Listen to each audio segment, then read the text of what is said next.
Si je fais face au stress, à la colère, à la frustration et à la peur dans mon quotidien, je peux être rassuré car il existe des pratiques simples qui permettent de réduire l'impact de ces émotions difficiles et de progresser vers une vie plus calme, joyeuse et heureuse.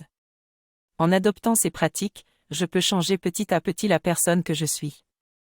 Même si le monde qui m'entoure ne manque pas de problèmes et de défis, il est important de m'intéresser à moi-même et à mon propre bonheur, car c'est une attitude d'une énorme responsabilité. En cultivant une approche différente et plus consciente de ma vie et des situations que je vis, je peux vivre selon l'incitation de Gandhi, soyez le changement que vous souhaitez voir dans le monde.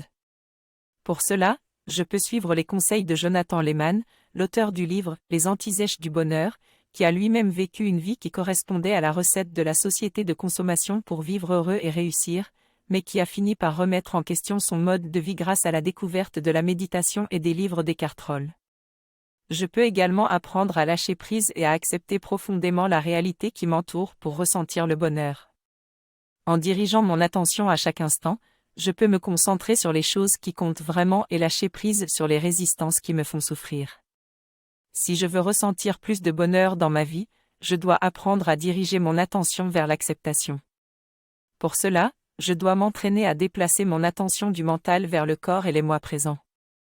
Cela consiste à prendre de la distance avec mon mental pour me focaliser davantage sur mes sensations corporelles.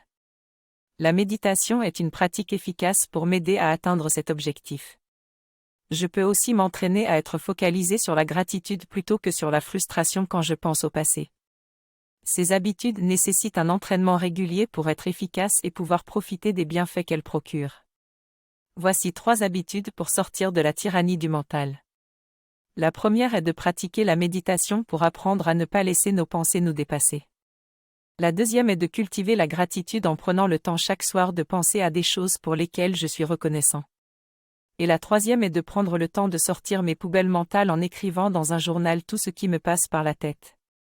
En pratiquant ces habitudes chaque jour, je peux réduire l'anxiété, trouver des solutions à mes questionnements et cultiver une vision positive de la vie.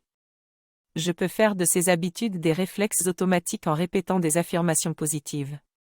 Bien que ces habitudes ne soient pas une potion magique, leur pratique régulière peut m'aider à contraster les fonctionnements par défaut de mon cerveau et m'aider à vivre une vie plus heureuse et épanouissante. Je décide de ne plus chercher des choses dont je n'ai pas besoin et de cultiver le silence.